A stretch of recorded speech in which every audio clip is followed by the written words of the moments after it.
नमस्कार, सुदर्शन न्यूज में आपका स्वागत है। मैं हूं मुकेश कुमार और आप देख रहे हैं जवाब तो चाहिए। सुप्रीम कोर्ट के आदेश के बाद ज्ञानवापी में पूजा और उससे जुड़े सभी मामलों को वाराणसी जिला कोर्ट में ट्रांसफर करने के बाद आज मामले की सुनवाई हुई। जिला जज ने फैसला कल तक के लिए सुरक्षित कर लिया है। इस बीच इसी मामले पर वरिष्ठ अधिवक्ता अश्वनी उपाध्याय ने भी जिला कोर्ट में एक याचिका दाखिल की है। अपनी याचिका में अश्वनी उपाध्याय ने कहा है कि 1991 के प्लेसेस ऑफ वर्शिप एक्ट यानी ज्ञानवापी पर कभी लागू नहीं हो सकता। कल इस याचिका पर भी सुनवाई होनी है। ज्ञानवापी ढांचे के भीतर श्रृंगार गौरी, भगवान शिव और श्री गणेश और बजरंगबली की पूजा का अधिकार देने वाली याचिका पर फैसला सुरक्षित रखा गया है। 1991 का प्लेसेस ऑफ वर्शिप एक्ट खुद इस बात की गवाही देता है कि आक्रांताओं ने हिंदू मंदिरों को तोड़कर मस्जिद का निर्माण कराया और यह केवल ज्ञानवापी या अयोध्या में ही नहीं हुआ बल्कि पूरे देश में हजारों मंदिरों के साथ ऐसा किया गया। पूरा विश्व जहां अपने देश से गुलामी और आक्रांताओं के निशान मिटाने के लिए काम करता है, वहीं भारत में आजादी के बाद भी आक्रांताओं के निशान को संरक्षित करने के लिए कानून बनाए गए। 1991 का प्लेसेस ऑफ वर्शिप एक्ट हमें याद दिलाता है कि हमारे मंदिरों को आक्रांताओं ने तोड़ा, लूटा, हमारे भगवानों की मूर्तियों को खंडित किया। ज्ञानवापी ढांचे की बनावट देखकर तो ऐसा ही लगता है कि औरंगजेब ने जानबूझकर मंदिरों के अवशेष को मस्जिदों की जगह पर छोड़ा था ताकि हिंदुओं को उनके ऐतिहासिक दुर्बलता और भाग्य की याद दिलाई जा सके और मुसलमानों की आने वाली पीढ़ियों को उनके अतीत के प्रति गौरव और शक्ति का एहसास हो सके। आज हम बात करेंगे कि ज्ञानवापी ढांचे के भीतर वजूखाने के नीचे बने तहखाने की दीवार को तोड़ने की मांग पर सुरक्षित रखे कोर्ट के आदेश की और 1991 के प्लेसेस ऑफ वर्शिप एक्ट को खत्म करने की और मुस्लिम पक्ष की जिद की साथ में चर्चा करेंगे चर्चा। लेकिन हमारे साथ कुछ मेहमान जुड़ेंगे, लेकिन उससे पहले एक रिपोर्ट देखते हैं। उसके बाद आज जो सुनवाई हुई है उस पर क्या प्रतिक्रिया आई है, हिंदू पक्ष की तरफ से क्या प्रतिक्रिया रही और मुस्लिम पक्ष ने क्या प्रतिक्रिया दी है, वो भी आपको सुनवाएंगे। उसके बाद अपने मेहमानों से आपका परिचय कराएंगे और चर्चा की शुरुआत करेंगे।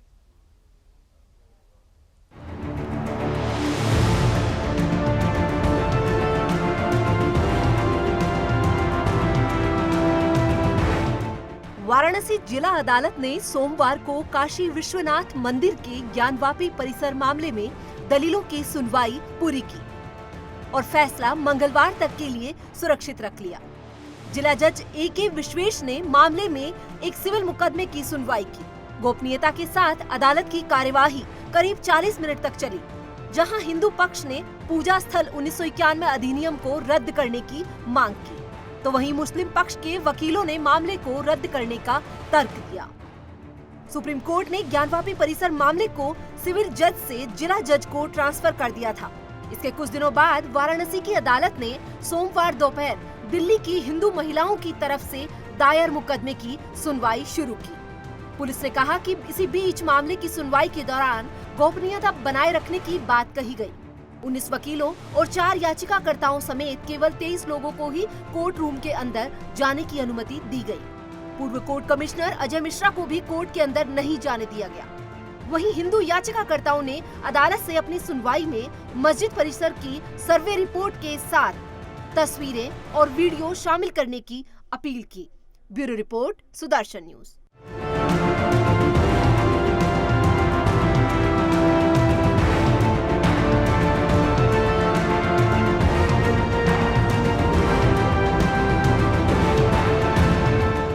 आज माननीय न्यायालय ने अपना ऑर्डर रिजर्व रखा है इस आधार पे कि आगे अब इस केस का प्रोसीजर क्या होगा, अगली तारीख सुनवाई की क्या होगी। हमने अपनी तरफ से एप्लीकेशन दी थी कि जो कमीशन की रिपोर्ट फाइल हुई है उसकी CD और फोटोग्राफ्स हमें प्रोवाइड की जाए और कमीशन की रिपोर्ट जो है इस केस के रिकॉर्ड में पढ़ी जाए ऑर्डर 7 रूल 11 की हियरिंग पे। जो विपक्षी हैं उन्होंने कहा कि ऑर्डर 7 रूल 11 की सुनवाई पहले की जाए, तो माननीय न्यायालय ने आज अपना ऑर्डर सुरक्षित रखा है और एक प्रोसीजर बनाया जाएगा जिसके तहत अब इस मामले की सुनवाई आगे होगी और उसका फैसला कल आएगा। जजमेंट पिटिशन और कौन सी डेट पे सुना जाएगा, किस ऑर्डर में सुना जाएगा और कब अगली सुनवाई की तारीख है, ये सारी बातें कल पता चलेंगी। कोर्ट ने अपना जजमेंट आज रिजर्व सुरक्षित की ऑर्डर 26 रूल 10 के तहत जो कमीशन की रिपोर्ट है वो 7/11 के साथ पढ़ी जाए। विपक्षी का ये कहना था मुस्लिम साइड्स का कि सिर्फ 7/11 आइसोलेशन में पढ़ा जाए, जिस पे माननीय न्यायालय ने कहा है कि हम पूरा रिकॉर्ड पेरूज करके, क्योंकि ये फाइल सिविल जज से अभी ट्रांसफर होके आई है, पूरा रिकॉर्ड पेरूज करके उसके बाद हम अपना आदेश पारित करेंगे और कल आदेश के लिए लगाया है। जो भी अगली तारीख है या जो भी प्रोसीजर है वो हमें कल पता चलेगा। आज कोर्ट में सुप्रीम कोर्ट के आदेश का हवाला देते हुए मैंने ये कहा कि सुप्रीम कोर्ट ने ये 20/5/2022 के आदेश में ये तय कर दिया है कि हम लोगों की जो ऑर्डर 7 रूल 11 वाज की पोषणीयता पर जो दिया गया प्रार्थना पत्र है उस पर पहले सुनवाई की जाए और यही मैंडेट है सुप्रीम कोर्ट का। उधर से बहस की गई कि साहब कमीशन की रिपोर्ट की हमको कॉपी दी जाए, हम कमीशन की रिपोर्ट को ऑब्जेक्शन फाइल करेंगे और कमीशन की रिपोर्ट के लाइट में भी ये ऑर्डर 7 रूल 11 देखा जाएगा। उस पर मैंने विधि व्यवस्था सुप्रीम कोर्ट की दी कि ऑर्डर 7 रूल 11 के लिए केवल प्लेंट देखा जाएगा, जो उनका मुकदमा दाखिल किए हैं तो उसी को पढ़ा जाएगा, इसके लिए कोई कमीशन की ज़रूरत नहीं है। और सीधी सीधी बात ये है कि सुप्रीम कोर्ट ने ये तय कर दिया है कि ऑर्डर 7 रूल 11 की एप्लीकेशन पहले डिसाइड होगी। इस पर माननीय न्यायालय ने कल के लिए आदेश पारित करने के लिए फाइल सुरक्षित कर ली है। अब ये कल के आदेश से ये हो जाएगा कि सुनवाई किस एप्लीकेशन पर होने जा रही है। तो करेंगे चर्चा की शुरुआत और ज्ञानव्यापी के तहखाने का राज कब खुलेगा, इस पे अब चर्चा होगी। और हमारे साथ कुछ मेहमान जुड़ गए। SN सिंह है बीजेपी के प्रवक्ता, अश्वनी दुबे वरिष्ठ अधिवक्ता है सुप्रीम कोर्ट के, इसके अलावा धर्मेंद्र सिंह समाजवादी पार्टी के प्रवक्ता है। तीनों मेहमानों का स्वागत है। और चर्चा की शुरुआत धर्मेंद्र जी मैं आपसे करना चाहूँगा। ज्ञानव्यापी के तहखाने का राज कब खुलेगा, ये तो अब अदालत में है। अदालत जिस दिन कहेगी उस दिन तहखाने का राज खुलेगा और दीवार को तोड़ने की जो मांग हो रही है वो कोर्ट के ऑर्डर के बाद ही तोड़ा जा सकेगा, मलबे को हटाया जा सकेगा। तब लोगों को पता जाके लगेगा कि आखिर इस दीवार के पीछे क्या है, क्या सही में, जैसा कि हिंदू पक्ष का दावा है कि शिवलिंग का आधार जो है उस तहखाने के नीचे में है, ये पता चल पाएगा। लेकिन इससे पहले दो चीज़ें हैं। एक चीज़ तो यह है कि जो 1991 का वर्शिप एक्ट है, प्लेसेस ऑफ वर्शिप एक्ट, उसको हटाने की मांग लोग कर रहे हैं और कह रहे हैं कि ये जो है किसी भी तरीके से सही नहीं है, उचित नहीं है। इस पर हम चर्चा करेंगे। लेकिन एक जो चीज़ मैं आपसे समाजवादी पार्टी के प्रवक्ता के रूप में, चूँकि आप समाजवादी पार्टी में हैं और जब ये सारा मामला चल रहा था तो एक पार्ट जो है आपकी पार्टी भी रही है वहाँ पे। मैं 1991 के इस प्लेसेस ऑफ वर्शिप एक्ट के बारे में आपसे जानना चाहूँगा। क्या जिस तरीके से इसका स्वरूप है, जिस तरीके से इसको बनाया गया, वो खुद अपने आप में गवाही देता है कि ये एक्ट बनाया ही इसलिए गया था ताकि मंदिरों के ऊपर में जो मस्जिदें बना दी गई थी उन मस्जिदों को प्रोटेक्ट किया जा सके। जैसा कि पता है कि 15 अगस्त 1947 के तक जो स्थिति में था उसी स्थिति को रखा जाए। और सबको पता है कि 15 अगस्त 1947 से पहले बहुत सारे मंदिरों पर मस्जिद बना दी गई थी। तो क्या आपकी सरकार जो है अभी भी, मान लीजिए उस समय का सिचुएशन कुछ रहा हो, अब क्या आपको लगता है कि अभी भी ये जो इतना डिस्प्यूट आगे बढ़ गया है, इस डिस्प्यूट की जड़ में जो है ये कानून है? क्यों ना इस कानून को मिलजुल करके सभी पार्टियां मिलें और एक फैसला करें कि हाँ, ये जो कानून है इसको हटा देना चाहिए। क्या कहेंगे धर्मेंद्र, क्या आपको लगता है कि ये कानून जो है हट जाना चाहिए? अभी भी आपको लगता है कि ये कानून प्रासंगिक है, रहना चाहिए इसे, या इसे हटा करके सारे जो गिले शिकवे हैं वो मिटा देने चाहिए? देखिए, सबसे महत्वपूर्ण बात का समझ लूंगा जी, इसका दो महत्वपूर्ण बात है। देखिए, मौर्य के बाद पूरे हिंदुस्तान में से लेकर के कर्नाटक, बंगाल तक कोई ऐसा सरकार दूसरा नहीं हुआ। उसके बाद से फेरिस्त है आंदोलन आक्रांताओं की जो भारत पर आक्रमण किए, यहाँ की संस्कृति को भ्रष्ट करने के प्रयास किए, यहाँ की धरोहरों को नष्ट करने के प्रयास किए, उसमें मंगोल से लेकर के जो से लेकर के यूनानी, ग्रीस तक एक बहुत लंबी फहरिस्त है, तमाम सांस्कृतिक रूप से भारत को नुकसान पहुंचा है। सवाल महत्वपूर्ण आज है कि क्या हम उन सब लोगों को जवाब देते रह जाएंगे? गर्दन काटने का बदला गर्दन काटने से हो सकता है कि पूर्व में इस तरह की घटनाएं हुई है, लेकिन आज सबसे महत्वपूर्ण, हम देश को कहां ले जाना चाहते हैं, आज किस विषय पर बहस होनी चाहिए? क्योंकि ये मामला ज्ञानवापी का जो है वो माननीय न्यायालय में है। न्यायालय को तय करना हो प्लेसेस ऑफ वर्शिप लगेगा इस पर कि नहीं लगेगा, और किन परिस्थितियों में वर्शिप एक्ट लागू किया गया था, किन परिस्थितियों में इसको तत्कालीन सरकार लेकर के आई थी, वो क्या परिस्थितियां रही, उसमें उस पर चर्चा होगी। एक गहन विचार का मामला है, इसको वर्तमान सरकार इसमें क्या कर सकते हैं। लेकिन सबसे महत्वपूर्ण बात आज ये है कि चाइना पंजाब क्षेत्र में अस्थायी निर्माण चल रहा है। आज भारत की इकोनॉमी कहाँ जा रही है पर डिबेट होने के बजाय ज्ञान पर डिबेट। ज्ञानवापी एक ऐसा मामला भी कहता है और सब लोग कहते हैं कि सिविल सूट है, कोई जमीन से संबंधित या किसी इस तरह का मामला है, तो सबसे पहले सारे को बैठ करके उसके तय करना चाहिए कि इसमें क्या हो सकता है, एक सोल्यूशन निकालना चाहिए, है या नहीं है, क्या है भविष्य में क्या होगा। ये अगर उससे संबंधित सारे पक्षों से बैठ करके इसमें जिम्मेदार लोग सरकार खास कर, तो हो सकता है न्यायालय तक जाने का जरूरत ही न पड़ती, बैठ करके तय हो जाता। एक भी प्रयास बताएंगे ईमानदार किसी ने किया है क्या उत्तर प्रदेश केंद्र सरकार की जिम्मेदारी नहीं है में रहने वाले जो 22 यहाँ जो उन्होंने तय किया में रहना है, उन पर उंगली उठा करके हो सकता है हिंदुस्तान का विकास या हिंदुस्तान का भविष्य जो होगा वही यहाँ के रहने वाले लोगों का भविष्य होगा। इसको देखते हुए हमारा इतना कहना है कि इसमें जितने भी लोग इसके स्टेक होल्डर्स हैं, सबसे पहला प्रयास मुकदमे में जाने से पहले, डिबेट कराने से पहले एक सिविल सूट की तरह सबको बैठ करके तय करना चाहिए कि ये क्या था, इसका एक कॉमन सोल्यूशन क्या हो जिसमें किसी को दिक्कत ना हो। और रही प्लेसेस ऑफ, उस समय की सरकार ला इस संसद से बना हुआ कानून है, हम संविधान का सम्मान करते हैं। जो अगर इस सरकार बदल देगी, मान्य होगा उसको मानेंगे, और नहीं तो माननीय न्यायालय तय करेगा कि वो एक्ट इस पर लागू होता है कि नहीं होता है। चूंकि सब जुडिस है तो ज्ञानवापी पर हम कुछ बोल नहीं सकते। चलिए ठीक है, ये तो कोर्ट में है मैटर, अभी अब ज़्यादा कुछ नहीं बोल सकते। लेकिन जो कोर्ट में मैटर है काफ़ी तकनीकी रूप से सभी लोगों को पता नहीं चल रहा। अश्वनी दुबे जी हमारे साथ हैं, वरिष्ठ अधिवक्ता हैं, लगातार इन मामलों पे नज़र बनाए हुए रहते हैं और काफ़ी स्पष्टता से सारी चीज़ें कहते हैं, सब लोगों को बिल्कुल साफ हो जाता है। अश्वनी जी, आप ही समझाइए 2-3 चीज़ें जो हैं जो लोगों को समझ में नहीं, ये क्या है ऑर्डर 7 रूल 11 क्या है, इसके बारे में थोड़ा लोगों को बताइए। और ये जो बाद में जो अभी तो हालांकि जो याचिका दी गई है वो तो पूजा को लेकर के है, जो वर्शिप करने का अधिकार दिया जाए, जो संवैधानिक अधिकार है उनका। लेकिन इसके अलावा अश्वनी जी ने भी आज एक जो है अश्वनी उपाध्याय जी ने एक याचिका डाली है, उसके बाद एक याचिका और डाली गई है, वो जमीन को लेकर के है, सिविल को लेकर के है। अभी सारी चीज़ें कैसे कैसे चलेंगी, कैसे पहले वर्शिप वाले मामले पे सुनवाई होगी, उसके बाद सिविल में जाएगा मैटर, उसके बाद 1991 का जो एक्ट है जो अश्वनी जी कह रहे हैं कि ये लागू नहीं होता, तो ज्ञानव्यापी पे भले मान लीजिए नहीं हो, लेकिन अगर ये एक्ट रहेगा तो फिर बाकी जो ढांचे पर जो ढांचे बना दिए गए मंदिरों पे, क्या उनको भी लेकर के इसी तरीके के इश्यूज खड़े होंगे? तो इसका रास्ता लीगली क्या होना चाहिए? रूल 11 मुकेश जी, जी, जब कोई सिविल सूट फाइल होता है दो पार्टीज के बीच में, तो अगर उसकी 4 कंडीशंस होती, पहला कि किसी बार्ड बाय लॉ है अगर सूट, तो वो कोर्ट में नहीं चलेगा। तो जो हवाला मुस्लिम पक्ष दे रहा है कि ये बार्ड बाय लॉ माने प्लेसेस ऑफ वर्शिप एक्ट के मुताबिक ये केस चलने लायक नहीं है। दूसरा उसका उसमें 4 इंग्रेडिएंट्स है ऑर्डर 7 रूल 11 में। दूसरा यह है कि कोर्ट फीस कम पे हुई हो। तीसरा प्लेंट जो है डुप्लीकेट में फाइलिंग, और चौथा पहले वही इशू डिसाइड हो चुका हो। बिल्कुल। तो ऑर्डर 7 रूल 11 बेसिकली डील करता है जब कोई मुकदमा फाइल होता है तो वो मुकदमा किसी लॉ से हिट तो नहीं है, कहीं ऐसा तो नहीं मेंटेनेबिलिटी एट स्टेक है, तो वो उस पर फाइल करते हैं। तो ये एक सीधा सीधा इशू है मेंटेनेबिलिटी का, जो सुप्रीम कोर्ट ने कहा कि ट्रायल कोर्ट डिसाइड करेगा। दूसरा प्रश्न आपने कहा कि प्लेसेस ऑफ वर्शिप एक्ट की उपयोगिता। देखिए, प्लेसेस ऑफ वर्शिप एक्ट इसलिए आर्बिट्री है, अनकॉन्स्टिट्यूशनल है और संविधान के बेसिक ऑब्जेक्ट के खिलाफ है।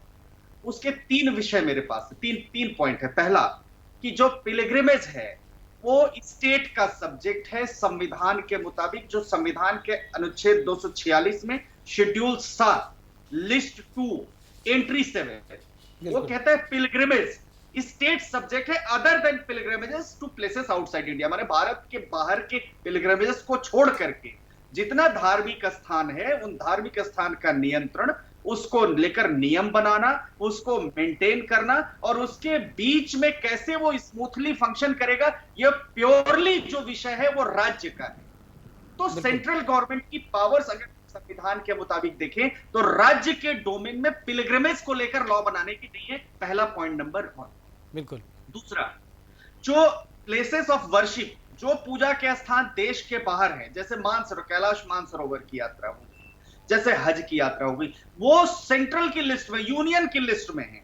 तो यूनियन के लिस्ट 1 एंट्री 20 वो कहता है कि जो प्लेसेस आउटसाइड इंडिया है वहां जैसे हज का बन गया, मानसरोवर यात्रा का बन गया, उसका कानून बनता है। अब तीसरी बात, देश का बेसिक जो संविधान है वो संविधान किसी भी इंडिविजुअल के किसी भी राइट को, जो जुडिशियल रेमेडी का राइट है, जो अदालत जाने का राइट है, जो अपनी बात अदालती प्रक्रिया से कहने का राइट है, वो नहीं ले सकता है। ये संविधान कहता है कि हर एक इंडिविजुअल का अधिकार है कि वो जुडिशियल रेमेडी, अगर उसको लगता है कि उसको न्याय नहीं मिल रहा है, वो जुडिशियल रेमेडी के थ्रू अपनी बात कह सकता है, ले सकता है। लेकिन इस कानून में इंडिविजुअल को, पर्सन को अदालती प्रक्रिया अपनाने से ही मना कर दिया गया, इसलिए भी एक संवैधानिक व्यवस्था के विपरीत है।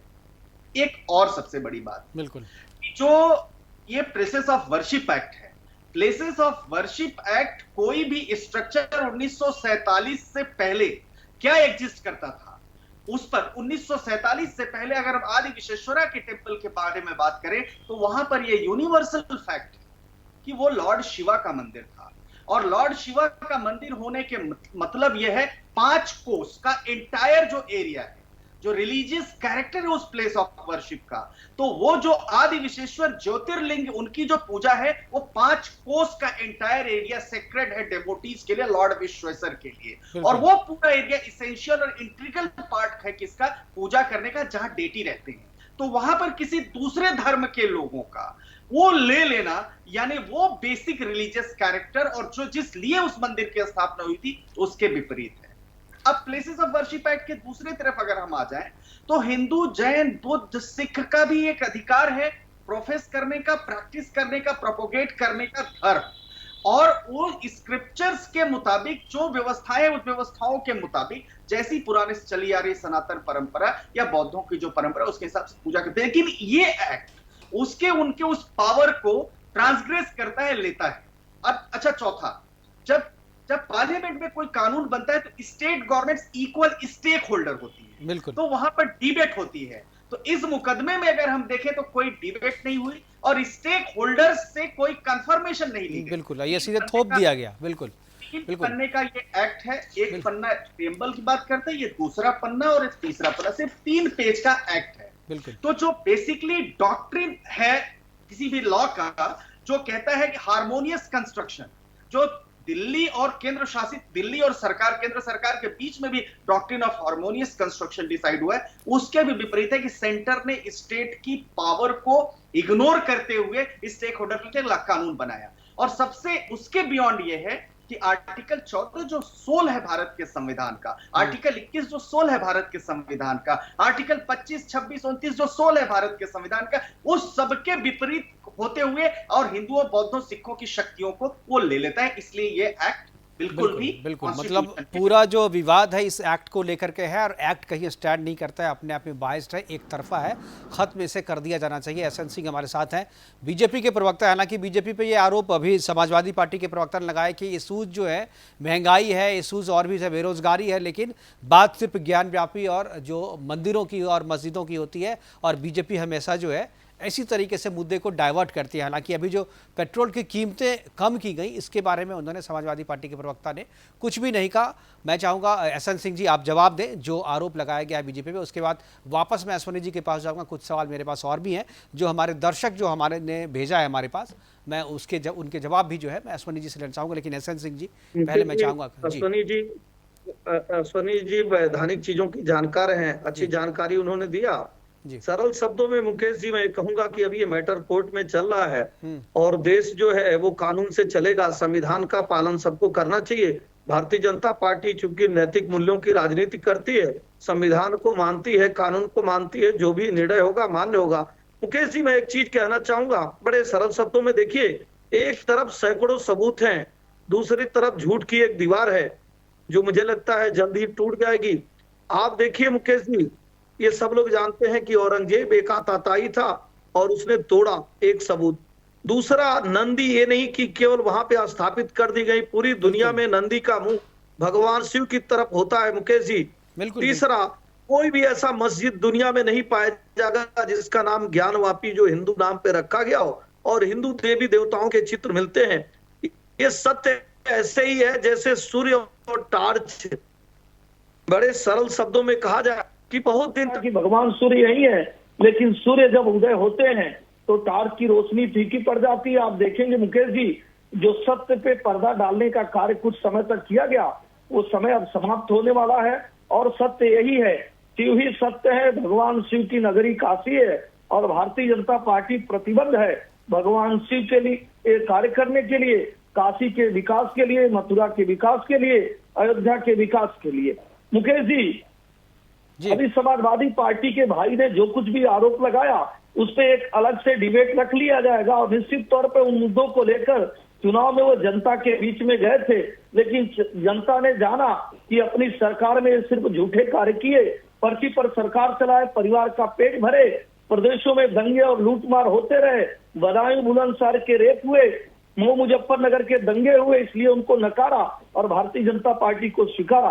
आज भारतीय जनता पार्टी की जो राष्ट्रवादी नीति है, जो विकासवादी नीति है, उसमें भारतीय जनता पार्टी की केंद्र की सरकार और राज्य की सरकार कार्य कर रही है और हम प्रतिबद्ध हैं प्रदेश और देश के खुशहाली के लिए, प्रदेश और देश के समृद्धि के लिए। लेकिन सामाजिक ताने बाने का एक बहुत बड़ा ये भाग है, इसको नकारा नहीं जा सकता है कि आदरणीय मुलायम सिंह की सरकार आते ही 1991 में एक धर्म के पूजा के लिए मंदिर को बंद कर दिया जाता है और दूसरे धर्म को पूजा की अनुमति दी जाती है। मुकेश जी, सभी लोग 1991 की बात करते हैं मुकेश जी, उसमें कहा गया कि 15 अगस्त 1947 की जैसी भी स्थिति थी। अरे भाई, 15 अगस्त 1947 को तो हिंदू वहां पूजा करते थे, 48, 49, 50, 60, 70, 80, 90, 91 तक पूजा करते थे।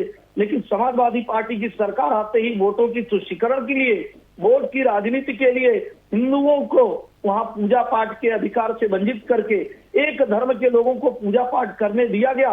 भारतीय जनता पार्टी तो राष्ट्रवाद की राजनीति करती है, सभी धर्मों के रक्षा की बात करती है और फाउंडेशन डे से हम अपने धर्म के लिए भी लड़ते हैं। कई लोगों को मथुरा काशी के बगल से गुजरने में डर लगता था। मुकेश जी, महंगाई पे भी चर्चा करेंगे और इन मुद्दों पर भी काशी, मथुरा, अयोध्या हमारी आत्मा है, हमारे सनातन परंपरा की आत्मा है।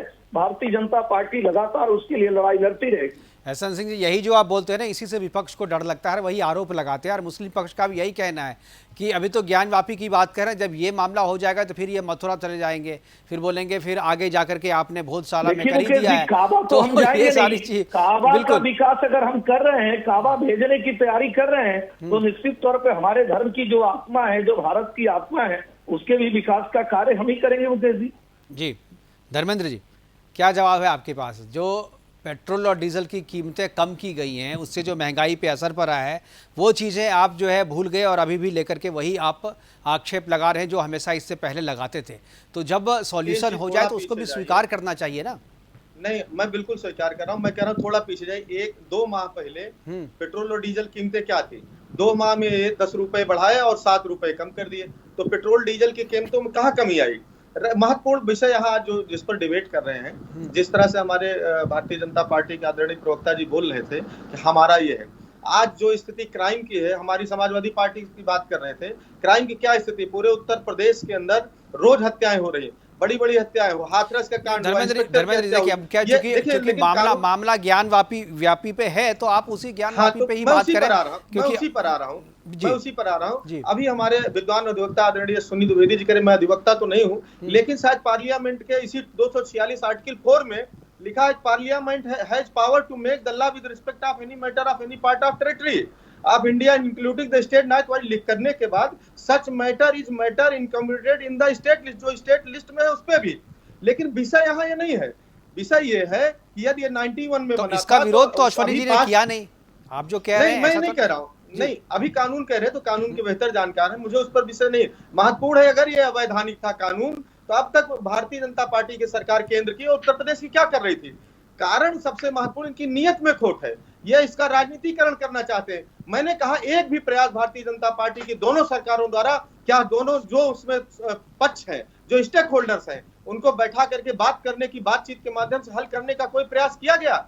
लेकिन ये प्रयास करने के बजाय पहले दिन से ही एक एप्लीकेशन तैयार होती है, उसके पहले उसको मीडिया में, व्हाट्सएप इंडस्ट्री के माध्यम से गांव-गांव, घर-घर तक पहुंचाने का काम किया जाता है। मैं ये पूछना चाहता हूं कि आजादी के बाद से, बिल्कुल सही बात कर रहे हैं, आरोप बिल्कुल सही है आपका, बीजेपी ने कोई प्रयास नहीं किया इस पे। लेकिन धर्मेंद्र जी, बस एक मिनट में अपनी बात समाप्त करूंगा कि हमको आजादी अंग्रेजों से मिली, बड़ी-बड़ी जलियांवाला बाग कांड किसने किया? तमाम हर क्षेत्र में जाइएगा तो हमारे बुजुर्गों को, हमारी इसकी बड़ी पीढ़ी को अंग्रेजों ने जगह जगह जो भी देश की आजादी की बात किया, उनकी हत्याएं हुई, पेड़ों में टांग करके गोलियां मारी गई। आज हमको अंग्रेजों से भुला करके, उनके अत्याचार को भुला करके, हमारे देश में रहने वाले, हमारे बीच के लोगों से जो लड़ाने का जो कुचक रचा जा रहा है, जो प्रयास किया जा रहा है, वो राजनीति के लिए ठीक नहीं है, भारत के भविष्य के लिए। मेरा इतना कहना है। धर्मेंद्र जी, देखिए, आपने कहा कि बीजेपी ने या सरकार ने, बीजेपी या सरकार ने दोनों पक्षों को मिला करके बातचीत करा करके मामले को सुलझाने की कोशिश नहीं की, तो ये कोशिश तो आपकी तरफ से भी हो सकती है, क्योंकि दूसरा पक्ष जो है, आप तो उसी की राजनीति करते रहे हैं,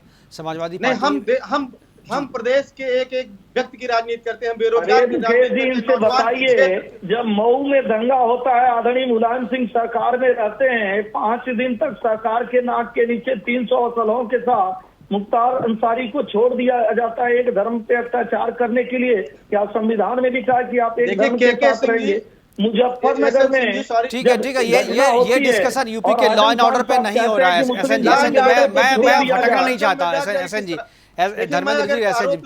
ठीक है, मैं इस पे एक अलग से डिबेट करा दूंगा। आप कोशिश कर, मैं अलग से एक डिबेट करा दूंगा इस पे, मैं अलग से एक डिबेट करा दूंगा। मैं अश्वनी जी के, मेरे पास बहुत सारे जनता के सवाल हैं अश्वनी जी के लिए, जनता के बहुत सारे सवाल हैं जो अश्वनी जी से जानना चाहते हैं। अश्वनी जी, सबसे पहला सवाल मेरा नहीं, मतलब जनता का जो हमारे पास मैसेजेज आए हैं उसमें जनता पूछ रही है कि तहखाना जो है ज्ञानवापी ढांचे के भीतर में जो तहखाना है और उस तहखाने में जो दीवार है, उस दीवार को लेकर के संशय बना हुआ है कि टूटेगा नहीं टूटेगा, कोर्ट क्या ऑर्डर देता है। लेकिन दीवार अगर टूट जाती है, तोड़ दिया जाता है दीवार को और सही में ये स्थापित हो जाता है कि वहाँ शिवलिंग है, जो बेस ऊपर में दिखा है उसका, जो ऊपर में टॉप दिखा है उसका बेस जो है नीचे तहखाने में है, तो क्या वहाँ पर अगर पूजा का अधिकार दे दिया जाता है तो क्या फिर ज्ञान व्यापी पूरे परिसर पे भी हिंदुओं का अधिकार हो जाएगा?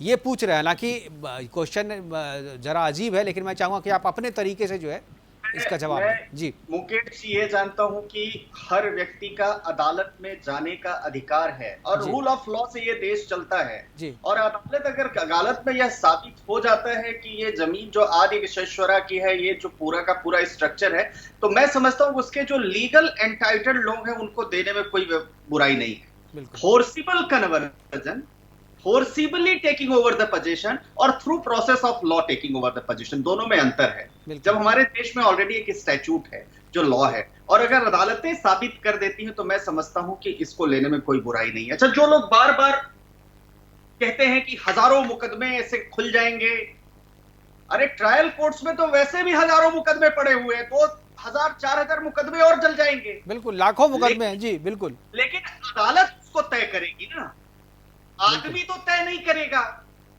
हर के लोग तो तय नहीं करे। अदालत सबूतों की कसौटी पर और न्यायिक दृष्टांतों के मुताबिक अगर यह तय करती है मुकेश जी कि कौन सी जगह पर कौन सा रिलीजियस स्ट्रक्चर एग्जिस्ट कर रहा था, तो मैं समझता हूं ये तो हार्मोनियस रिलेशनशिप बनाने की बात।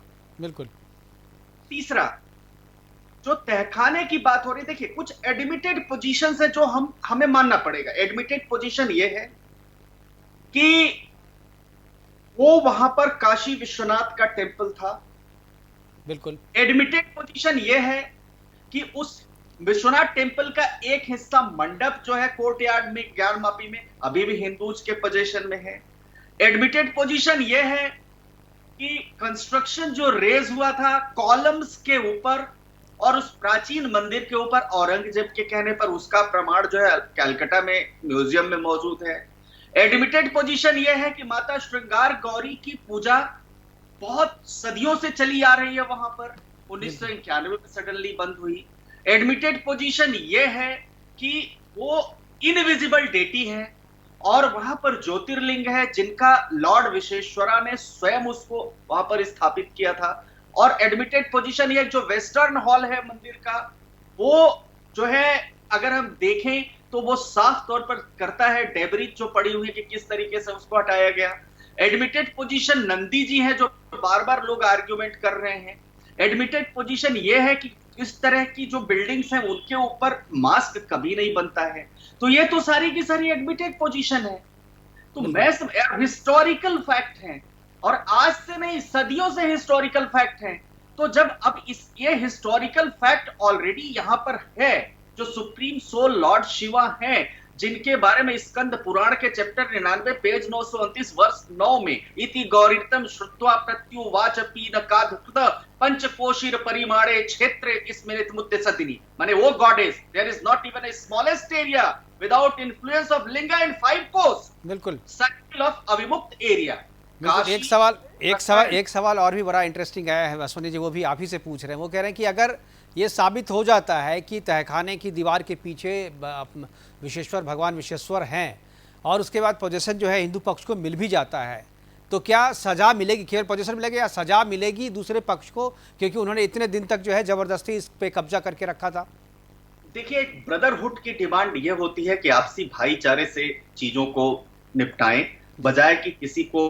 अब समय ऐसा आया है कि देश में दो सोसाइटी जब एग्जिस्ट कर रही हैं तो कॉमन ब्रदरहुड एक बड़ा विषय होना चाहिए। थोड़ा सा दोनों पक्षों को, उस पक्ष को भी दिल बड़ा करते हुए, भाई आप काशी विश्वनाथ की पूजा करते हैं, आदि विश्वेश्वर आपके प्रमुख हैं, उनको खुद ही आकर के इस चीज को हैंडओवर करें। तो अब सजा और उसके बजाय हार्मोनियस रिलेशनशिप। बिल्कुल बिल्कुल बिल्कुल, सबको यही चाहते हैं जी कि बिल्कुल जो आपसी सौहार्द से, आपसी बातचीत से मामला सुलझ जाए। और इसमें पॉलिटिकल पार्टी की भी बड़ी महत्वपूर्ण भूमिका हो सकती है। अगर वो इनिशिएटिव ले और समाज को बिठाएं तो मुझे लगता है कि ये भी हो सकता है। मैं धर्मेंद्र जी से के पास जाना चाहूँ। धर्मेंद्र जी, क्या आपको लगता है कि आपकी पार्टी को भी इनिशिएटिव लेना चाहिए? क्योंकि अब तक जो आपकी राजनीति उत्तर प्रदेश में रही है वो एक पक्ष की रही है। वहाँ पर मुस्लिम पक्ष चूँकि आपकी बात मानते हैं और आपके काफ़ी अच्छे वोटर भी हैं मुसलमान, और अगर आप चाहेंगे तो ये जो मीडिएशन है ये हो सकता है और कम से कम एक पक्ष, मुस्लिम पक्ष को आप समझा सकते हैं। क्योंकि कहीं ना कहीं ये चीज़ तो सबको पता है ना, क्योंकि ये तो ज्ञानव्यापी के ढांचे को देख करके ही लगता है कि ये ज़बरदस्ती मंदिर के ऊपर में जो है एक गुंबद को रख दिया गया है। इसके लिए किसी सबूत की ज़रूरत नहीं है। जो भी लोग वहाँ जाते हैं उनको सब पता चलता है। और चूँकि जो मुसलमान वहाँ वज़ू खाने में वज़ू कर रहे थे, जो वहाँ पर नमाज़ पढ़ रहे थे, उन लोगों से भी, बहुत लोगों से हमारी जो बातचीत हुई, वो कहते हैं कि उन्हें पता था कि यहाँ पर शिवलिंग है वज़ू खाने के भीतर में, लेकिन वो किसी को बोलते नहीं थे, बताते नहीं थे या इसकी ज़रूरत नहीं समझते थे। लेकिन अब अगर जब सबको पता है, कोर्ट में मामला चला गया है, तो कोर्ट के फैसले से पहले आपस में बैठ करके क्या इसे आपसी बातचीत के जरिए सुलझाया नहीं जा सकता? देखिए मुकेश जी, ये किसकी जिम्मेदारी है? उत्तर प्रदेश के अंदर भारतीय जनता पार्टी की सरकार है। इस तरह का मामला मीडिया में आने के पहले उन्होंने कोई प्रयास किया?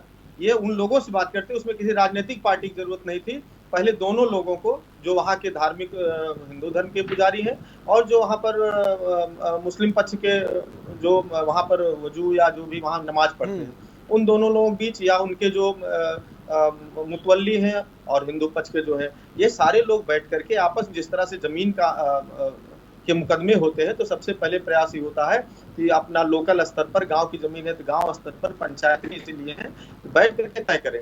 ये विषय हो सकता था देश की हार्मोनी को बनाए रखने के लिए, देश में अपना अमन भाईचारा बनाए रखने के लिए। सवाल हमारा सबसे महत्वपूर्ण ये है कि क्या इस तरह से अगर हम इतिहास को खुदते रहेंगे लगातार, मेरा इस विषय पे कहना नहीं, क्योंकि न्यायालय में है, इसको न्यायालय तय करेगा, लेकिन ओवरऑल मैं कह रहा हूँ, तमाम आक्रांता आए, क्या हम सबको जवाब दे सकते हैं? तमाम अंग्रेज आए, हमारी संस्कृति पे अपनी छाप छोड़ करके गए, हम कहाँ तक उसको मिटा पाएंगे? आज जहां तक हम मिटा पाएंगे वहां तो मिटाएंगे ना सर। देखिए, विश्व में जितनी भी जगह जो है इस तरह से आक्रांताओं के निशान है, सभी देश जो है उन आक्रांताओं के निशान को मिटाते हैं। उसके लिए कोई प्रोटेक्शन कानून नहीं बनाते कि भाई हमें निशान रखना है। अपनी गुलामी के निशान क्यों कोई याद रखे कि हम पे कोई आक्रांता आया था, हमारे मंदिरों को तोड़ करके वहाँ पर मस्जिदें बना दी थी वहाँ पर? ये याद करने की क्यों ज़रूरत है और क्यों उसको प्रोटेक्ट किया जा रहा है? तो इसके लिए तो सबको आवाज़ उठानी चाहिए ना, पूरे देश को एक साथ मिलकर के आवाज़ उठानी चाहिए कि भाई ये चीज़ें गलत है, इसको सुधार लो। इससे तो है जो समाज में आपसी प्रेम बढ़ेगा। वो बातचीत से हत्या का बदला हो सकता, हम कबीलाई युग में नहीं जा सकते। लैंड ऑफ लॉ, अभी सुनी जी ने कहा, कानून का राज होगा, देश कानून से चलेगा। हम कबीलाई 21वीं सदी के भारत में जी रहे, कबीलाई युग में नहीं जा सकते। तो ये कौन कह रहा है? ये तो आप ही कह रहे हैं ना, कौन कह रहा है? अगर कबीलाई स्थिति में जाना चाहते हैं तो लोग कोर्ट नहीं जाते ना, फैसला कर लेते वहीं पर जाकर के, ज्ञानव्यापी में जाकर के। तो सब कोई कोर्ट का रास्ता अपना रहे, लेकिन कोर्ट से पहले या कोर्ट में जाने से भी एक अच्छा रास्ता है कि आपस में मिलजुल करके बात करें और मामले को सुलझा लें। हमारे एहसन सिंह जी हैं। क्या एहसन जी, क्या सरकार ये कोशिश करेगी कि इस मामले को आउट ऑफ कोर्ट सेटल किया जाए, बातचीत किया जाए दोनों पक्षों में? देखिए मुकेश जी, सरकार वो सभी प्रयास करेगी जिससे भाईचारा बने रहे और प्रदेश के विकास की गति न रुके। मुकेश जी, मैं कहूंगा कि मुझे नहीं लग रहा है कि हमारे भाई जो है वो समाजवादी पार्टी के प्रवक्ता के तौर पे बात कर रहे हैं, क्योंकि इनको याद दिलाना चाहूंगा, आदरणीय अखिलेश यादव जी ने अभी बयान देकर कहा कि हिंदू पक्ष कहीं भी एक लाल चादर रख देता है और पत्थर की पूजा करने लगता है। इस तरह के बयान से मुकेश जी बचना चाहिए और कभी इस तरह की चीजों का आलोचना करना चाहिए। और जब चुनाव का समय आता है तो आपको स्वप्न में भगवान आने लगते हैं, जबकि तुलसीदास जी ने बड़े साफ शब्दों में कहा है, मोह ही कपट छल छिद्र न बाबा, छल कपट करने वाले लोग हमें पसंद नहीं आते हैं। मुकेश जी ये कह रहे हैं कि आप सभी चीजों को भूल जाइए, अयोध्या मथुरा काशी को भूल जाइए। ये कैसे मुमकिन है मुकेश जी अगर आप एक धर्म के साथ खड़े होकर और दूसरे धर्म को भूलने की बात कहेंगे, कैसे कोई भूल जाएगा? अच्छी आवाज तो वो होती है मुकेश जी जो सबके लिए बोली जाए, निश्चित तौर पे उसको लोग स्वीकारेंगे। लेकिन अगर एक लोगों की आवाज आप बनेंगे और दूसरे को रोकेंगे तो कैसे कोई मानेगा? ये पूरा संसार विश्व विदित है कि भगवान शिव की नगरी है। वर्ल्ड हेरिटेज सेंटर भी ये मानता है कि पूरे विश्व में सबसे पुराना शहर अगर कोई है तो वो वाराणसी है और 5000 वर्षों का उसका इतिहास है, भगवान शिव की नगरी है। उसको मुकेश जी भूलने की बात हमारे बिल्कुल भूलने की बात कह रहे हैं, लेकिन इसे भूला नहीं जा सकता। जो घाव, जो निशान आक्रांताओं ने दिए हैं, उन निशानों को लोग भूल तभी सकते हैं जब उनके निशान को भी लोग मिटा दें यहाँ से। हमारे पास समय की कमी है, प्रोग्राम को वाइंड अप करना पड़ेगा। लेकिन अश्विनी दुबे जी से मैं आखिरी कमेंट चाहूँगा कि लोग कह रहे हैं कि कितना समय लग सकता है, क्योंकि कोर्ट में बहुत लंबा समय लगता है। लोगों में ये इंप्रेशन है कि ये भी काफ़ी लंबा 30 साल, 40 साल, 45 साल तक मामला जाएगा। लेकिन अश्विनी जी, मैं आपसे जानना चाहूँगा, आपके हिसाब से कब तक ये मामला तय हो जाएगा? कब तक जो है किसी एक पक्ष का जो है उस पर पूरा अधिकार हो जाएगा? देखिए, समय लगेगा निश्चित तौर पर, क्योंकि हमारा देश रूल ऑफ लॉ के मुताबिक रूल ऑफ अपील की भी बात करता है और appeal up to Supreme Court तक आती है और उसके अलावा तमाम अपील के अलावा भी रिवीजन, एप्लीकेशंस, रेफरेंसेस, तमाम लॉ होते हैं। समय लगेगा, लेकिन निश्चित तौर पर जिस पक्ष के पास दावा मजबूत होगा उस पक्ष के पक्ष में फैसला होगा। बिल्कुल। फिलहाल हमसे जुड़ने के लिए अश्विनी जी आपका, एहसन सिंह जी आपका और धर्मेंद्र जी आपका बहुत बहुत शुक्रिया। हालांकि मेहताब उस्मानी को भी हमने जोड़ने की कोशिश की थी, लेकिन बोलने के बावजूद भी इस प्रोग्राम में जुड़ नहीं पाए, क्योंकि मैं चाहता था कि मुस्लिम पक्ष से भी कोई अपना पक्ष रखे। लेकिन तहखाने का राज खुलने से पहले यह जानना ज़रूरी है कि आक्रांताओं ने जो निशान दिए हैं और आक्रांताओं को अब जो साथ दे रहे हैं वर्तमान में, हालांकि सैकड़ों साल पहले आक्रांताओं ने जो किया, उनकी यादों को संजो के रखने का जिसने भी काम किया, जिस किसी भी पॉलिटिकल पार्टी ने इस एक्ट को बनाया और इस एक्ट के जरिए उन निशानियों को बरकरार रखने की कोशिश की गई, बनाकर रखने की कोशिश की गई, उसको हटाने की ज़रूरत है। और ज़रूरत ये भी है कि ये कोर्ट में जाए मामला, कोर्ट के माध्यम से मामला तय हो। उससे ज़्यादा अच्छा होगा कि लोग आपस में बैठे और मिलजुल कर ये फैसला करें कि आक्रांताओं के निशान को मिटाने के लिए समाज में आपसी दूरी ना बढ़ाए, बल्कि मिलजुल करके बात करें और इन निशान को मिटाने की पहल करें। फिलहाल अभी के लिए इतना ही, दीजिए इजाज़त, नमस्कार।